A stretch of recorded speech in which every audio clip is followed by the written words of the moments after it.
Bonjour à tous et bienvenue dans ce nouvel épisode des stratégies au sommet. Aujourd'hui, j'ai l'honneur d'accueillir Gaël. Gaël, bonjour. Salut Loïs, comment vas-tu? Très bien, et toi? Ça va, je te remercie. Super.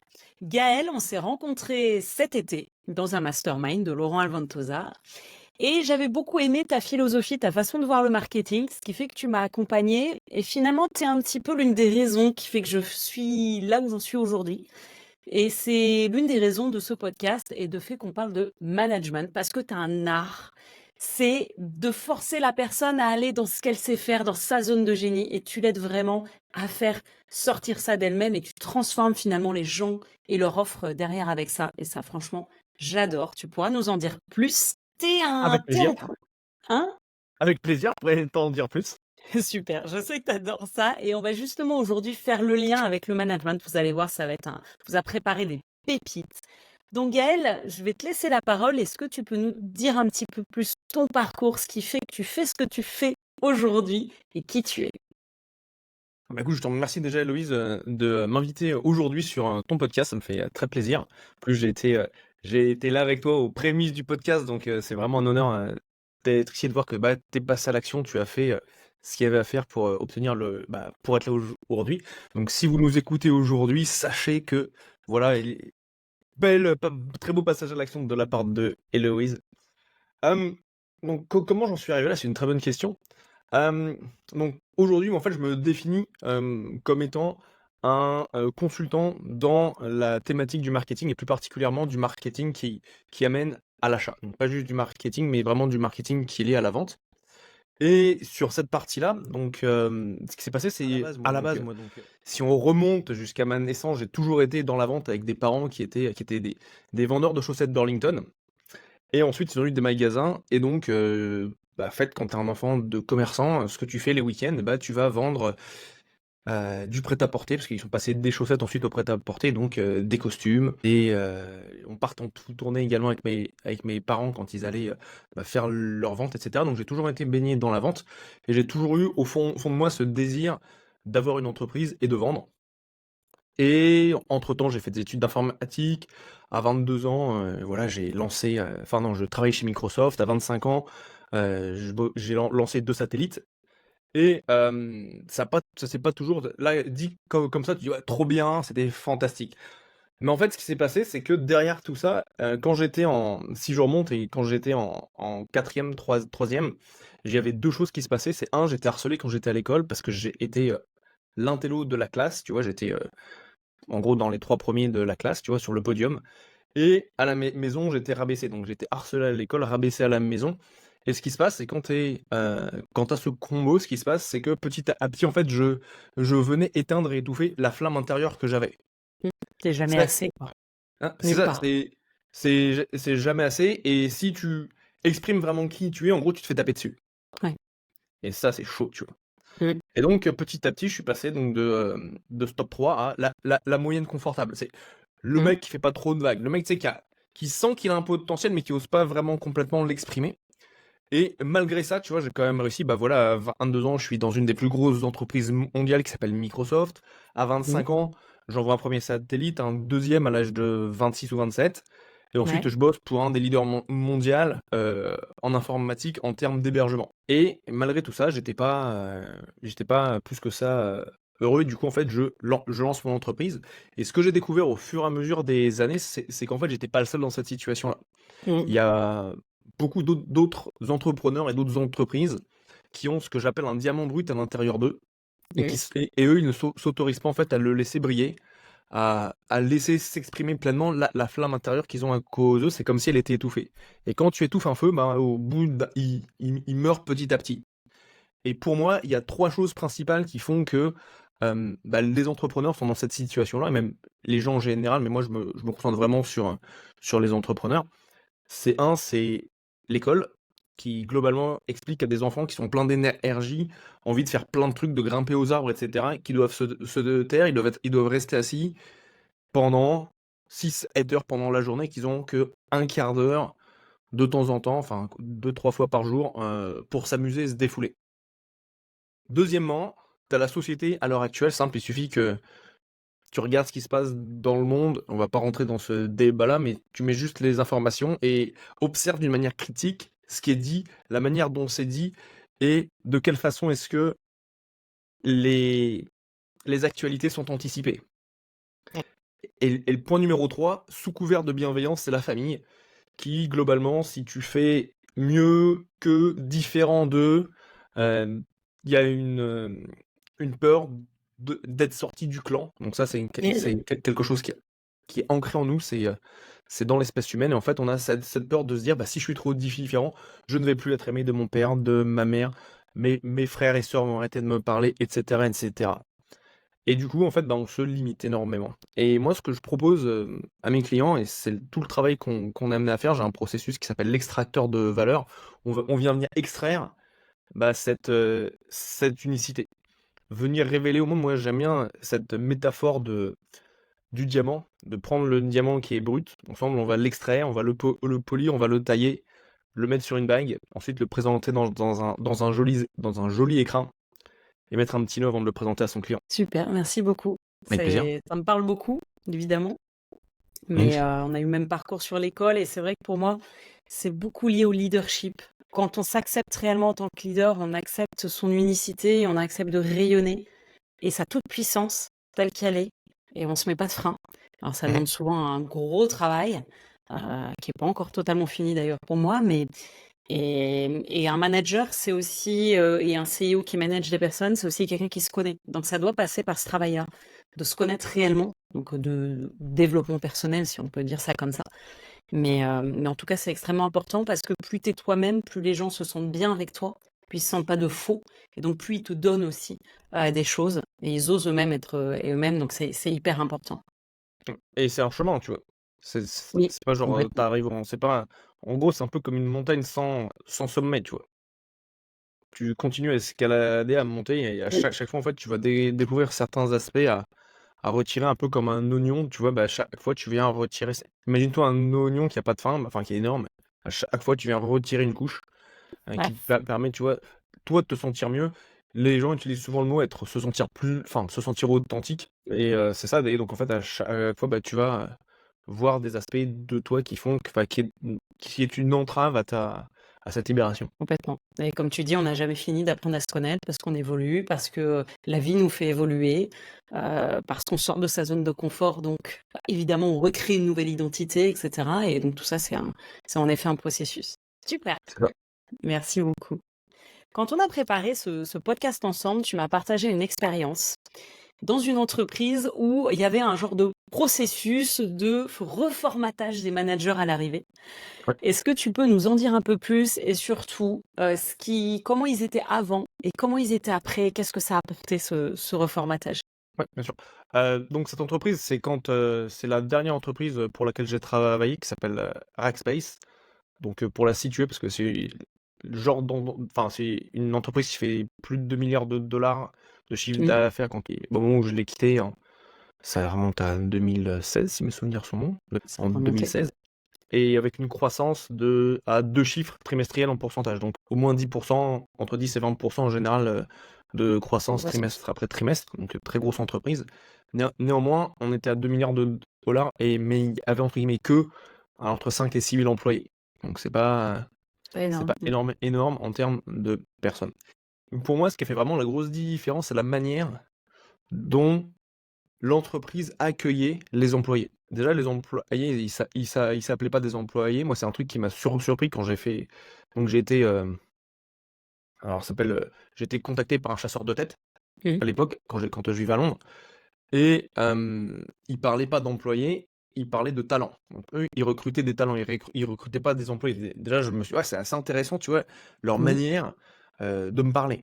Ensuite, quand tu vas dans l'entreprise, tu as plus l'impression d'être à la maison qu'autre chose. Donc il y avait, si tu t'imagines les campus à la Google, à la Facebook, Mmh. etc., on avait déjà tout ce qui est table de baby-foot, on avait ping-pong, on avait des jeux vidéo, PlayStation, Xbox, mais on avait même un truc, tu sais, avec la voiture pour le comment ça s'appelle pour le jeu vidéo.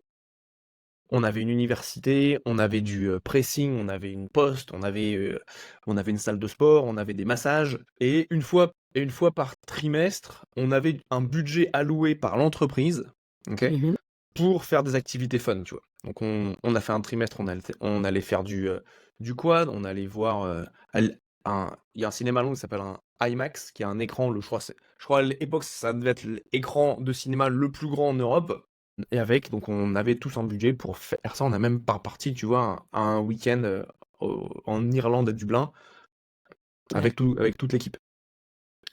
Ok. Et ce qui se passe, ce qui pour moi a vraiment fait une grosse différence, c'est ce qu'ils appellent, donc ils ont un système qui s'appelle le manager detox. Donc c'est la Ouais. détox managériale des nouveaux employés qui ont une position de manager. Et moi, j'avais un nouveau, enfin j'ai changé de manager et lui c'était un nouveau qui avait Mhm. ses anciennes habitudes. Et il avait un truc, c'est qu'il micro-manageait. Et moi, ça faisait peut-être 2 3 ans que j'étais dans la boîte et j'avais pas l'habitude de ça du tout, tu vois. Mhm. Et le mec, il vient me voir, il me dit le matin, oui, qu'est-ce que tu vas faire aujourd'hui? Bah, je vais faire ça, ça, ça et ça. Cool. Genre, à midi, il vient me voir, alors, comment est-ce que ça, On est ça où? avance, ça et ça? Je fais, ok, c'est assez bizarre, tu vois. Et le Ouais. soir, il me dit, alors, t'as réussi à faire tout ce que tu voulais aujourd'hui? Je dis, mais qu'est-ce que c'est que ce bordel, tu vois? Alors que nous, on était habitués à être traités comme des adultes Ouais. responsables, Mhm. à qui, en gros, on confie une mission et, bah, fais la mission et fonce, tu vois. Ouais. Puis si t'as un problème, tu me le remontes, mais s'il n'y a pas de C'est problème, ça. tu me remontes rien et voilà. Mm. Et, et d'ailleurs, c'était très contre-intuitif comme entreprise parce qu'à cette taille-là, euh, il y avait très peu de process. Mhm. Et pourquoi très peu de process? Parce en fait, ils se sont rendus du compte que les process, alors après, je sais pas si c'est une croyance ou autre, mais en fait, les Mhm. process allaient à l'encontre de leur vitesse de croissance, en fait. Mm. T'allais freiner, que ça changeait trop vite. Ça allait les freiner, exactement. Et Mm. moi, j'avais trouvé ça intéressant et surprenant. C'est vrai. Et donc, pour en venir à ce manager, qui était un de mes managers adorés, où j'avais une excellente connexion avec lui, Mhm. il part, il fait cette semaine donc ce qu'ils appellent de manager detox, donc de détox du manager, Mhm. et il revient, mais c'est le jour et la nuit. Après, je crois j'étais dans son équipe pendant peut-être un an et demi. Ouais. Plus jamais, il a, il a fait du micromanagement. Plus jamais. Ok. Et tu peux nous en dire un peu plus sur qu'est-ce qu'il faisait? Comment il vous donnait les tâches? Comment ça se passait? Ah, lui, il ne me donnait pas les tâches, en fait. Du tout. Tu vois, Vous aviez des objectifs stratégiques et débrouillez-vous? ouais, c'est en fait, en fait, enfin, ouais, c'est ça, c'est plus des objectifs stratégiques. On avait des objectifs, donc, on avait des 4 KPI Ouais. principales. Alors, je vais essayer de m'en souvenir, ça fait 7 ans. Bon. On en avait un, c'était un score qui s'appelle le NPS. Donc, Mm. c'est le Net Promoter Score. C'est la manière, en fait, dont on. Ok. En gros, c'est la satisfaction client, poussée à l'extrême. Et on avait tenté si bien, c'était tellement important pour nous. Tu vois, la tagline de l'entreprise quand je suis rentré, c'était Fanatical Support. C'était le support de fanatique, c'était assez extraordinaire. Si tu prends par exemple une entreprise comme OVH, pour pas la citer, qui a un support qui est ce qu'il est, on va dire, pour pas critiquer ou quoi, eux, nous, on allait au-delà. Nous, on était la Rolls-Royce du support client, tu vois. C'était un truc Ok. extraordinaire. Et Et toi, en ton fait, rôle, c'était de faire du support client? alors moi, c'est pas de faire du support client. Moi, j'étais ce qui s'appelle un lead engineer.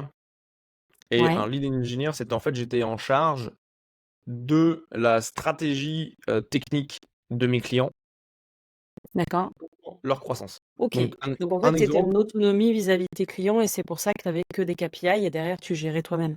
c'est ça, c'est ça. J'étais en Ok. autonomie vis-à-vis de mes clients. Nous, on avait donc un système, donc on avait le NPS, on avait aussi le churn. Le churn, c'est quand il y a des réductions en termes de dépenses clients. Donc, comment Mhm. être amené à mitiger ça? On avait également, ouais, le churn, on avait ça. Bref, deux autres mais trucs, on va Ouais. pas s'attarder dessus. Et en fait, ce qui se passait, euh, c'était comment dirais-je? C'était en fait, on avait ces objectifs-là, et lui, en fait, il voyait par rapport à ces objectifs-là où est-ce que nous, on en était. Ok. Ok. Et si on avait besoin d'aide ou quoi, bah là, il intervenait, ou sinon, on devait le faire intervenir au moment de, comment dirais-je, de rentrer dans une relation avec un client, etc., bah, il intervenait. Mais Ouais. sinon, ça roulait, tu vois. Il partait vraiment du principe, et j'avais quoi?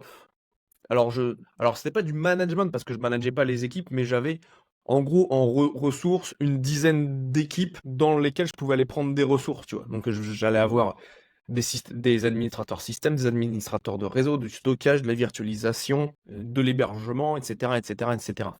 Et, OK. euh, et donc, en fait, moi, j'avais ce pool de ressources à ma disposition et j'avais la possibilité, moi, de les gérer pour aller, pour livrer ce qu'il y avait à livrer pour le client, en fait. OK, OK. Donc c'est un petit peu finalement comme des pôles, un pôle closing ou même un pôle marketing à qui on déléguerait tout. C'est-à-dire qu'on dit, bah, globalement, tu as ça comme objectif stratégique et maintenant tu te débrouilles et tu es en totale autonomie derrière, quoi, Ouais, c'est ça, finalement. OK, c'est ça. super. Si on en revient au manager, pour moi, un manager, c'est aussi un mentor. C'est-à-dire qu'il se doit de faire progresser la personne et à ce jeu-là, il se doit de l'aider à connaître aussi sa zone de génie.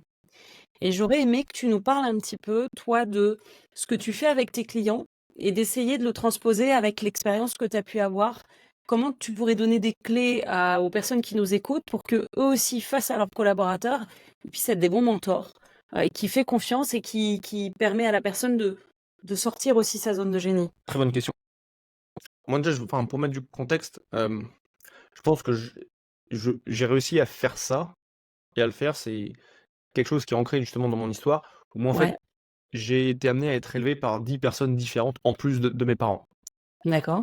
Donc mes parents étaient donc des vendeurs qui s'appellent des VRP, où ils Mhm, allaient vendre leurs chaussettes Burlington un peu partout en France, et puis ensuite ils vendaient d'autres vêtements prêt-à-porter. Et en fait, donc pendant qu'eux étaient partis, nous on était élevés, donc quand je nous c'est mon frère et moi, par des nounous qui étaient à la maison. Et donc en fait, donc j'ai rencontré, enfin j'ai été amené à être élevé par des jeunes, des vieux, des femmes, des hommes, des gays, ce que tu veux, tu vois, des hétéros, voilà, des gays, des hétéros, et pendant 5 ans également avec une famille marocaine, tu vois. Et en fait, moi, ça m'a permis, je dirais, moi, je sais pas si c'est intuitivement ou inconsciemment peut-être, d'être ouais. vraiment à l'écoute de chacune de ces personnes-là. C'est un peu comme si, tu vois, j'avais les Nations Unies à la maison, tu vois. Mhm. Et en fait, il y Avec a des une chose, cultures et ça c'est... différentes. Hein, Avec des cultures complètement différentes pour le des coup. cultures complètement différentes, avec des mentalités complètement différentes, avec des systèmes de fonctionnement complètement différents, avec des...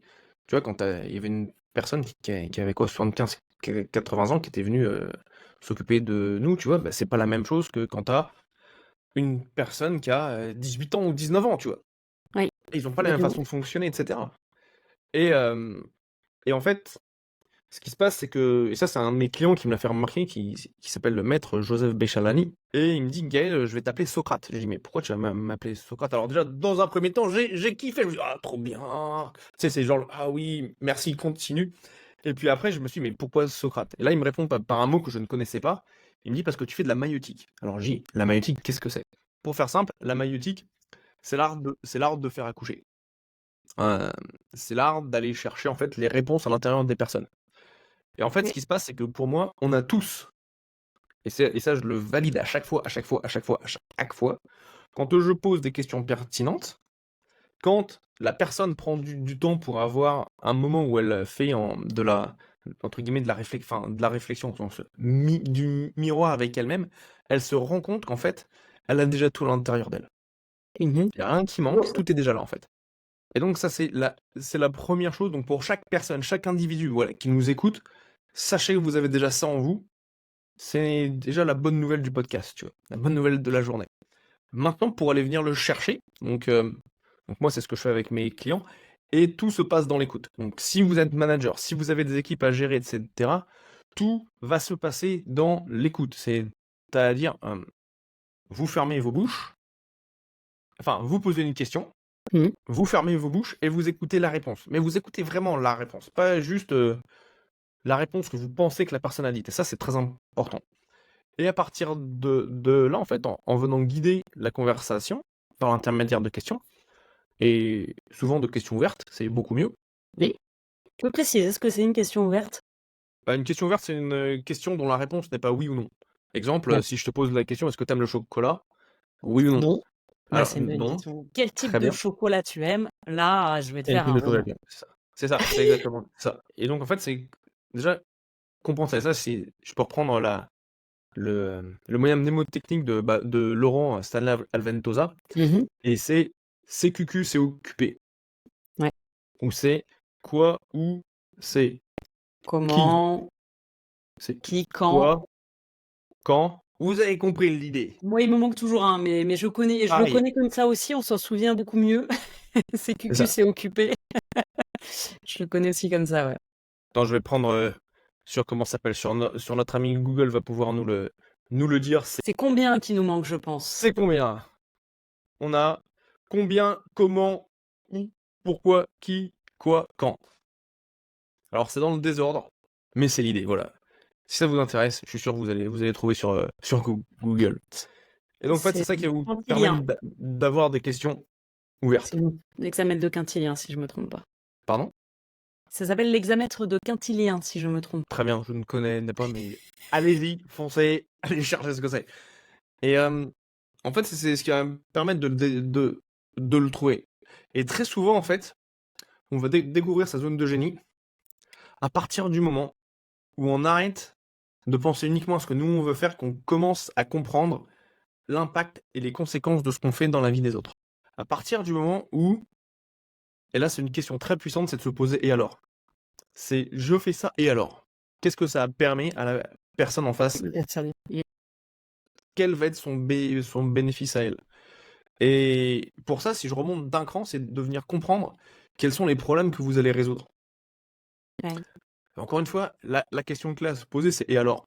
Donc là, si on prend un exemple de problème, voilà, un exemple de problème dans le business, c'est la personne n'atteint pas son KPI. En fait, on, on se dit intuitivement que c'est un problème, alors qu'en fait, ça, c'est pas un problème. Et souvent, les gens ils disent, mais comment ça? Mais oui, c'est un problème si elle n'atteint pas ses KPI. Non, c'est un fait. C'est Marie n'atteint pas ses KPI. Elle devrait avoir 10, elle a 7. Ok, elle n'atteint pas son KPI. Par contre, dès que tu te poses la question, et alors? Bah là, tu commences vraiment à creuser quelles sont les conséquences de ne pas atteindre ses KPI. Et en fait, c'est beaucoup plus puissant et pertinent de venir chercher les conséquences plutôt Ouais. qu'uniquement un fait. Parce que le fait est interprétable. Parce que si elle a 7 au lieu de 10, bah on sait pas, tu vois. C'est peut-être elle a 7 au lieu de 10. Si, admettons, elle est à l'école, on va prendre une KPI business. Elle devrait avoir 10, elle a 7. Elle devrait avoir 10 clients, mais elle en a 7. Est-ce que ça veut dire que elle va être licenciée? Ou est-ce que ça veut dire qu'elle va pas obtenir son bonus? C'est le conséquence qui est interprétable. Le fait en lui-même, non. Mais après, c'est l'analyse qu'on en fait qui est interprétée en fonction de sa vision des choses. 7 C'est sur 10, exactement c'est ça. peut-être une bonne note. Pour certains parents, inversement, pour d'autres, c'est pas assez bon, quoi. Et ils veulent du 9 Exactement. ou du 10. Complètement. Et du coup, à partir du moment où toi, tu comprends la conséquence sur la personne, tu vas voir si, par exemple, toi, t'es le type de personne qui est, ah bah moi, si t'as 7 sur 10, t'es viré, ou Mm. si t'as 7 sur 10, t'as pas ton bonus, bah tu vas avoir une. Et toi, ton super pouvoir, entre guillemets, c'est d'aider les personnes à atteindre leur bonus, bah tu vas avoir une perception de toi-même qui va être très différente. Alors que si ton super pouvoir, c'est de dire, bah moi, je fais en sorte que les personnes ne se fassent pas virer si elles atteignent pas leur KPI, bon bah là, ça va pas être la même approche. Et là, en fait, ton super pouvoir à toi va être différent. Donc la première chose, comprends ce que la personne qui reçoit ton service Mm. souhaite vraiment, en comprenant les conséquences d'un fait sur sa vie. Ok. Ouais. Et à partir du moment où tu comprends ça, vois comment est-ce que toi tu te positionnes par rapport à cela. Ça fait sens? Et surtout, comment on peut l'aider. C'est vrai que l'écoute de la personne et aussi peut-être de son ressenti à elle peut permettre d'adapter ta façon d'approcher. Donc là, on est sur la connaissance de la personne, qu'elle comprenne les conséquences pour elle aussi. Parce que, comme tu parlais de l'enfance, il y a des personnes, elles vont s'en fiche d'être à 7 sur 10, d'autres, au contraire, leur faire extrêmement du mal. Et si ça leur fait du mal, elles vont peut-être être hyper stressées. Quand on est hyper stressé, ben, on donne finalement encore moins bien, enfin, on fait encore moins bien les choses. En comprenant ça, on peut aider la personne à vraiment progresser parce qu'elle va analyser finalement, qu'est-ce qu'elle pense de la situation et comment, en fonction de sa zone de génie à elle, elle peut améliorer les choses, quoi, Ouais. en fonction de ce qu'elle sait faire. Je rebondis sur quelque chose d'autre. Tu m'avais parlé d'un test que tu avais fait qui permettait de sortir les forces d'une personne. Mhm. Et moi, il y a un truc que je dis souvent, appuyez-vous sur les forces d'une personne plutôt que d'essayer de combler ses faiblesses, parce que c'est beaucoup plus compliqué de combler des faiblesses. Est-ce que toi, tu peux nous en dire plus et finalement nous raconter un peu ce test-là, le lien avec ce que tu fais aujourd'hui? Et puis derrière, le transposer à ce que tu fais et comment on peut manager quelqu'un, justement en s'appuyant sur ses forces. Parce que c'est ce que tu fais avec les clients finalement. Hem, En fait, ce qui se passe, c'est que, donc le nom du test, il s'appelle le Strength Finder. C'est quelque chose qui est fait pour une entreprise qui s'appelle Gallup, G-A-2-L-U-P. Et en fait, ça te pose des questions, plein de questions, puis à la fin, ça te sort une liste de, tes forces. Et en fait, quand j'étais à Rackspace, en gros, ils nous manageaient par rapport à ces 5 forces-là. Mmh. Et c'est tellement intéressant. Donc Ouais, moi, ce que je vois aujourd'hui, c'est je suis à fond dans ces 5 forces alors que je ne le savais pas. ouais. Je crois que j'ai revu ce document-là quand on avait fait la préparation du Oui, podcast, engagement. Mmh. et je me suis dit: «Mais en fait, ce que je fais aujourd'hui, c'est complètement aligné avec ça». Et j'en ai un qui est, qui s'appelle, alors c'est en anglais, c'est Individualization.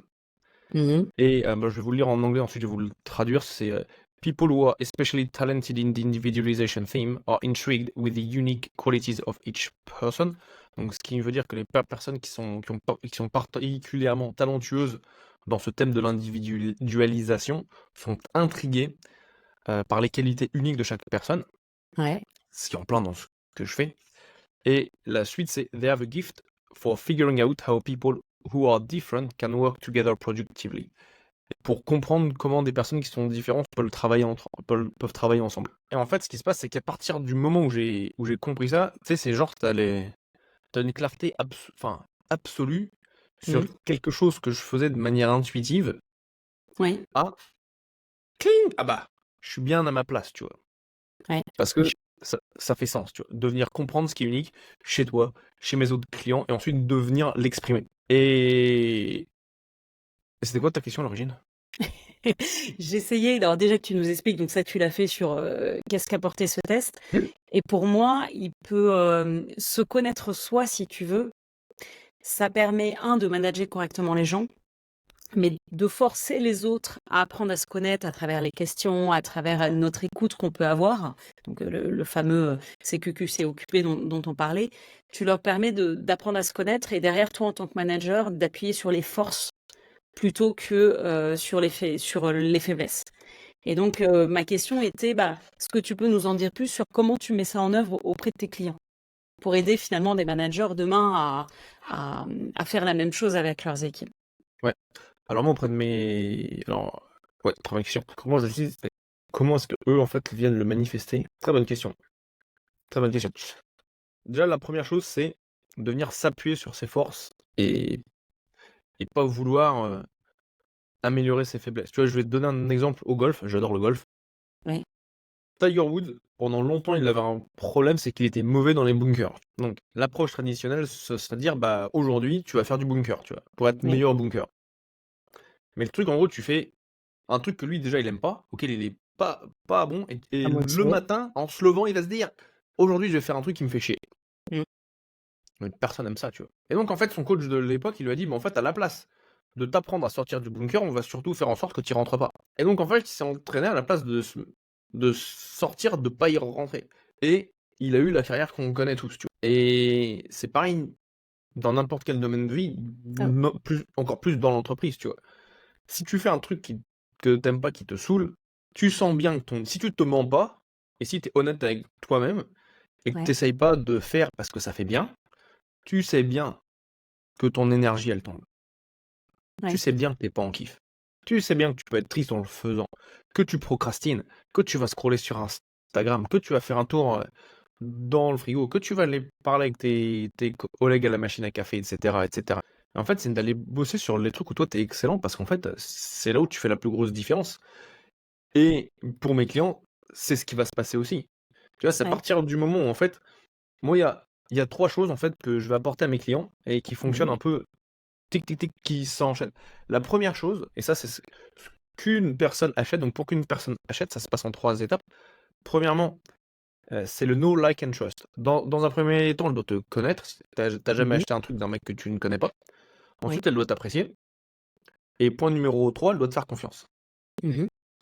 Sur le troisième point, qu'elle te fasse confiance, un problème énorme dans les entreprises aujourd'hui, que ce soit, donc si tu es un entrepreneur ou tu es une petite équipe ou si tu as une grande équipe commerciale, c'est quel est le niveau de confiance? Si toi, tu as déjà pas confiance dans ton offre à toi, dans ce que tu Nul. proposes, jamais de la vie, ton client va avoir confiance en toi et dans ton offre.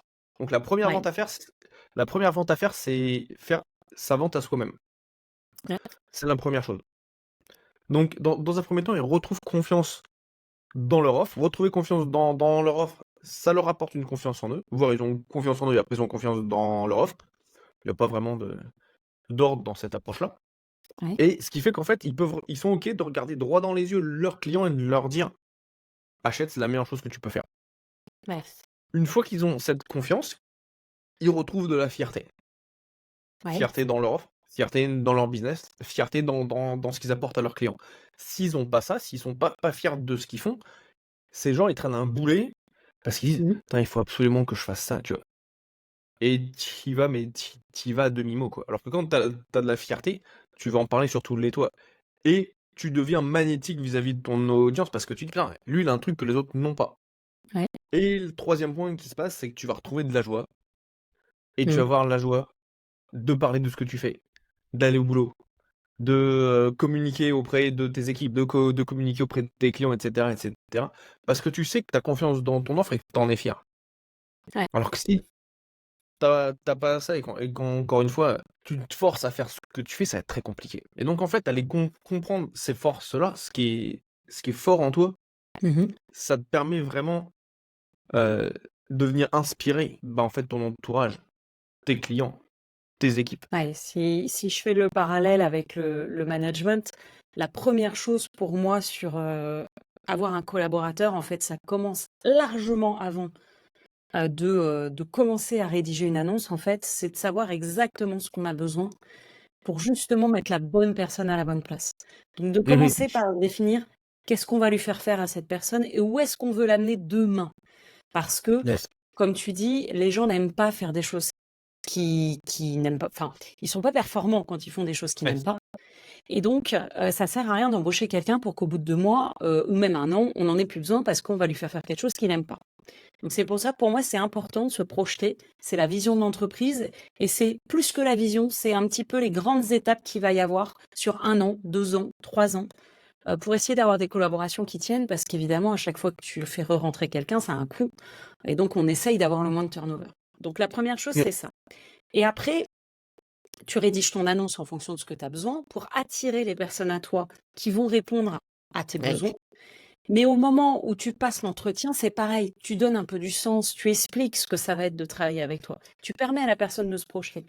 Et tu discutes avec elle, tu la questionnes. On est vraiment dans une collaboration dès le début et pas un rapport de force.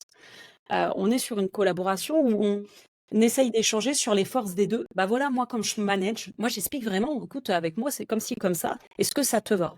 Parce que ça va dans les 2 sens. Ton client, Mmh. finalement, toi, ton client vis-à-vis de ton client, son client à lui, je veux dire, c'est un peu la même chose. Il faut que les 2 matchent ensemble. Et bah, finalement, ton collaborateur, c'est pareil. Il faut que toi, ta façon d'être avec lui, ta zone de génie dans ta façon de manager aussi, si tu veux. On en parlait un petit peu tout à l'heure, finalement, on va manager en fonction de ses forces, bah, c'est ça aussi. Donc on l'explique et la personne, elle explique, elle, où est-ce qu'elle est bonne, comment elle aime travailler, dans quel contexte. Et donc finalement, si les 2 matchs, c'est une collaboration qui va fonctionner.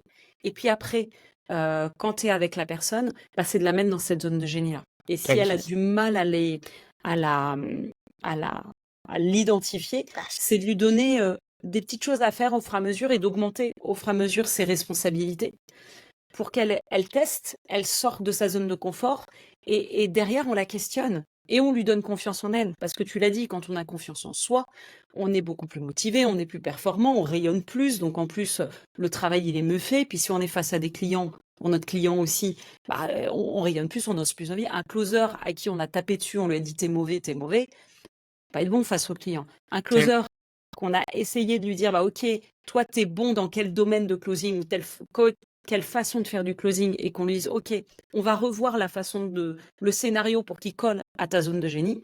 Bah là, d'un coup, votre closer, il va performer vraiment bien, quoi. Et donc, finalement, le rôle du manager, pour moi, c'est exactement le rôle de ce que tu fais avec tes clients.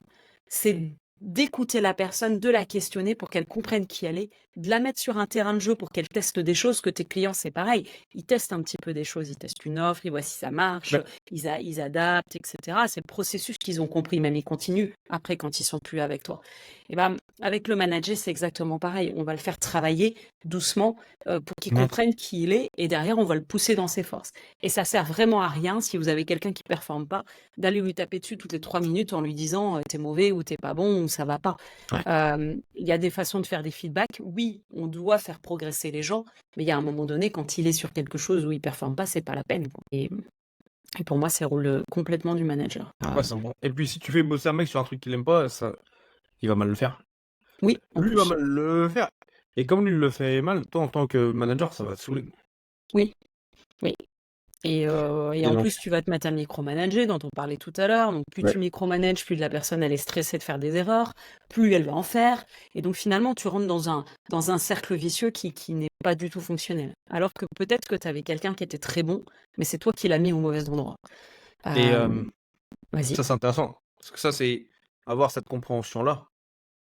C'est important et aussi, il y a deux éléments sur lesquels moi je suis amené à travailler avec mes clients. Ouais. C'est quels sont. Parce qu'en fait, pour créer des offres, Mhm. les personnes peuvent faire, tu vois. Moi, il y a une. Ok. Moi, il y a une question que je me suis posée, c'est qu'est-ce qui fait que il y ait plein de personnes. J'ai des clients, tu vois, qui ont fait d'autres formations auparavant. Oui. Très bien. Mais ils n'ont pas eu les résultats. Mhm. Alors que je pense que ce qui a été enseigné, c'est correct, tu vois. Mhm. Et qu'est-ce qui fait que quand ils viennent chez moi, tu vois, j'ai un taux de succès de plus de 95% de mes clients qui finissent avec leur offre, ensuite ils se mettent à la vente, tu vois. Ouais. Et en fait, là on parle énormément de compétences. Là, c'est déjà pour toi qui nous écoutes, c'est prise de conscience, tu vois, par rapport à ta de nouvelles informations sur la manière de faire pour manager des équipes. Ça, c'est très Mhm. très bien. Et pour faire le parallèle avec ce que je fais, l'information, elle est là, mais pour monter d'un camp, c'est quelles vont être les croyances de ces personnes. Donc moi, dans mon cas, c'est autour de comment est-ce que tu es amené à vendre. Et au-dessus de ça, c'est quelle est ton identité. Et je pense que si tu creuses, tu vois, t'as quoi faire, comment le faire pour être enfin, pour bien manager tes équipes, avoir les résultats que tu désires. Donc ça, on parle Mhm. plus de compétences et puis de, de comportement au quotidien. Mhm. Et très bien. Néanmoins, si tu as des croyances qui sont pourries au-dessus de ça, bah bon Mhm. courage, tu peux faire tous les comportements que tu veux, ça Ouais. t'obtiendras le même résultat. Et moi, c'est quelque chose que je vois, tu vois. Ça faisait partie, tu vois, des questions. Je me dis, qu'est-ce qui fait que lui, le formateur, il est bon, tu vois, mais qu'est-ce qui fait que lui a pas le résultat, tu vois? Ouais. On va des. Et c'est là où j'ai capté, bah, c'est en fait, c'est ces deux niveaux-là. C'est leurs croyances n'étaient pas au bon endroit, ils croyaient pas en eux, ils n'avaient pas confiance en eux pour le faire, Ouais. tu vois. Et pourquoi? Parce qu'en fait, ils n'avaient pas encore l'identité du futur qu'ils avaient, que eux Ouais. voulaient vraiment incarner, tu vois. C'était encore Ouais. trop loin, c'était genre un rêve. Et ça, c'est ce qui a fait toute la différence. Et ça va être la même chose avec les managers. Ouais. Et il y a un autre point, si tu veux, que tu évoques, la, l'aspect donner confiance. Moi, c'est quelque chose que je fais énormément parce que ce que j'aime, en fait, c'est pas spécialement travailler direct avec un expert, même si ça roule, mais je sais Mhm. que mon rôle de manager, bon, il va être très faible, comme le tien qui te disait, bah ok, les KPI, c'est ça, débrouille-toi. Moi, Mhm. ce que j'aime, c'est prendre ce que j'appelle à players junior, c'est des gens où j'ai détecté qu'il y avait des possibilités d'évoluer très vite, de prendre des responsabilités, du management, des projets en main, etc.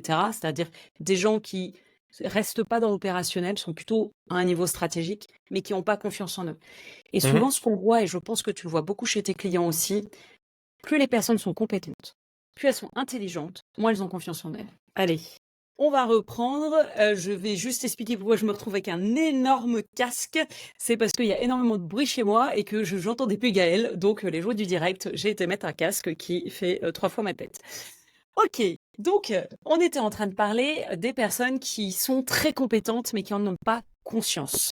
Comme je disais, les personnes qui ont peu de compétences, qui se rendent pas compte, c'est un peu la première phase de l'apprentissage. On n'a pas conscience de ce qu'on ne sait pas. Et quand on est dans cette étape-là, bien souvent, on a l'impression d'être bon parce qu'on se rend pas compte de tout ce qu'on connaît pas. Donc, on teste des choses, ça marche, ok. Et souvent, c'est ce qu'on voit, soit chez des personnes très juniors, soit des personnes qui vont maîtriser un petit truc. Elles sont hyper à l'aise, elles ont confiance, elles rayonnent, tout va bien. Alors que les personnes qui ont peut-être un chemin de vie un peu plus long, ou en tout cas qui ont eu une enfance qui leur a pas donné confiance, et sont souvent des gens qui ont au contraire énormément de compétences, mais ont été rabaissés un peu comme toi, comme tu disais, c'était jamais assez, bah, se disent: «Je suis jamais assez» et donc finalement, bien souvent, quand je vois que la personne est en manque de confiance, je creuse et en général, je me rends compte que je suis en face de quelqu'un qui, au contraire, a d'énormes possibilités et donc à partir de là, le jeu va être de les mettre en confiance en leur faisant sortir de leur zone de confort, mais pas trop durement, pour qu'elles commencent à réussir, de leur faire du feedback sur ce qu'elles ont fait et d'empiler, d'empiler, d'empiler, de leur faire au fur et à mesure augmenter leurs compétences pour qu'elles se rendent compte de ce qu'elles savent faire. Et bien souvent, maintenant, j'ose leur dire, ouais, mais en fait, toi, tu te fais pas confiance. Ton problème, dernièrement, je l'ai fait avec une collaboratrice, je lui dis, mais en fait, toi, ton problème, c'est que tu as des compétences de malade, mais tu n'en as pas confiance. Donc, Mhm. le jeu va être que tu en aies confiance. Et j'ose leur dire. Et là, elles me disent, putain, mais t'as raison, tu m'as compris, quoi.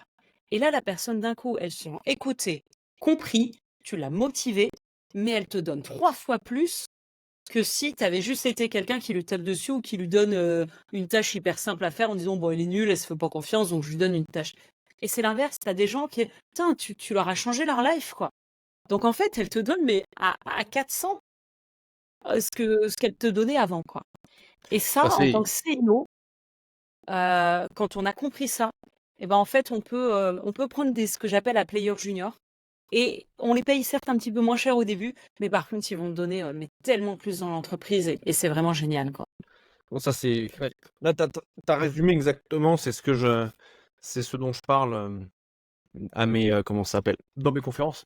C'est en Ouais. fait les personnes. Alors moi, je prends là comment ça s'appelle la métaphore du magasin de quartier, tu vois, où je leur Oui, dis, c'est les vous avez tous en stock des choses fabuleuses. Donc imagine-toi, tu es le directeur du magasin quartier, tu veux avoir des bagues, tu vas avoir des montres, tu vas avoir la panthère de quartier. Et ton objectif, c'est de choisir ce que tu vas mettre en vitrine. Ouais, Et la seule chose, c'est que comme ça, c'est des compétences qui sont intangibles pour la plupart quand tu vends du service, ouais. eh bien, t'en as, tu fais plein de choses, mais tu ne t'en rends pas compte. T'as oublié parce que c'est normal, tu vois. T'es comme le poisson qui est Mmh. dans l'eau, bah tu vois plus l'eau. Et en fait, et donc ce qu'il y a, c'est qu'ils sont inconsciemment compétents. En fait, t'as les 4 étapes. La première étape, t'es inconsciemment incompétent, c'est tu ne sais pas ce que tu ne sais pas. Ensuite, tu Mmh. deviens consciemment incompétent. Donc, je donne un exemple. Je sais que je ne sais pas faire voler un avion. Mmh. Ensuite, quand tu te formes, donc là, tu as accès à la formation, bah, tu deviens consciemment compétent. Je sais quoi faire pour faire voler mon avion. Et au fur et à mesure du temps, c'est quelque chose de biologique parce que le cerveau aime économiser ses ressources, ça devient des automatismes. Et là, tu deviens inconsciemment compétent. Mmh. Donc pour peu que tu aimes énormément te former, apprendre plein de choses, etc., cette boucle, elle s'accélère et t'as beaucoup de choses dont tu es inconsciemment compétent. Et tout le job que je suis amené à faire avec mes clients, c'est de leur dire, tu fais plein de choses, je sais que tu fais des choses extraordinaires, et Mmh. bien on va les faire passer d'être inconsciemment compétents, on va les remettre en consciemment compétents, parce que ce que tes clients achètent, c'est ce dont C'est tu es ça. consciemment compétent. Ouais. Parce que ce qui est pour toi complètement facile, simple, évident, pour une personne qui ne l'a jamais fait, ben c'est compliqué. Oui. Et donc en fait, c'est de les amener à faire clac. Tu passes de cette étape d'être inconsciemment compétent à être consciemment compétent et de communiquer sur ça. Et c'est ça qui fait la différence. C'est ça qui fait que, tu vois, j'ai certains clients, ils font x5 sur leur tarif. Je pense à une personne en particulier qui a eu ses tarifs qui sont passés de 4 500 € à 20 000 € Mmh. et qui, une des peurs, ce serait de dire oui, mais est-ce que ça va continuer à vendre? Elle, oui, ça va continuer à vendre. Elle a fait simple, sa première vente à ce nouveau tarif après seulement 3 semaines. Ouais, c'est Ouais, incroyable. ouais, c'est extraordinaire, c'est vraiment top. Ouais. Et puis en plus, c'est des profils, comme tu dis, qui aiment apprendre. Oui. Donc en fait, c'est là aussi où il y a un enjeu sur les A-players, Mhm. c'est qu'ils ne supportent pas de rester dans leur zone de confort, ils ne Mhm. supportent pas de faire toujours la même chose. Et plus on leur fait faire la même chose et plus on leur fait faire des petites choses très guidées et très Mhm. où il faut qu'ils soient très pointilleux, plus ils sont mauvais. Donc, soit tu les envoies vers de plus en plus mauvais, parce que tu es en train de leur faire quelque chose qui ne les éclate pas. Soit c'est l'inverse, tu leur fais grandir leur zone de génie et puis leurs compétences tous les jours. Ils apprennent quelque chose. Plus ils vont s'éclater, plus ils vont donner. Et donc, tout l'enjeu, c'est justement de leur faire prendre conscience de leur capacité à apprendre, de leur capacité qu'ils ont déjà, et de leur dire, maintenant, je vais te faire des choses pour que tu progresses, tu progresses, tu progresses, et en fait, tu vas t'éclater tous les jours de plus en plus. Et en fait, pour recruter un A-player qui a conscience d'en être un, il faut absolument lui dire que son terrain de jeu, il va évoluer dans le temps. Avec moi, je veux aller très loin, et tu vas me suivre là, j'ai besoin de toi. Tu es un expert, j'ai besoin de toi pour que tu m'emmènes très loin. Et à l'inverse, un junior, faut pas trop lui dire. Faut lui dire, tu vas pouvoir s'éclater, tu vas pouvoir faire plein de choses, mais y aller doucement. Et par contre, de le faire au quotidien, quoi.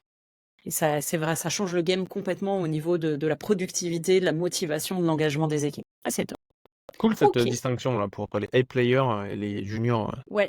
Mais c'est des juniors et players quand même, c'est-à-dire qu'ils ont un potentiel Juniors. des players.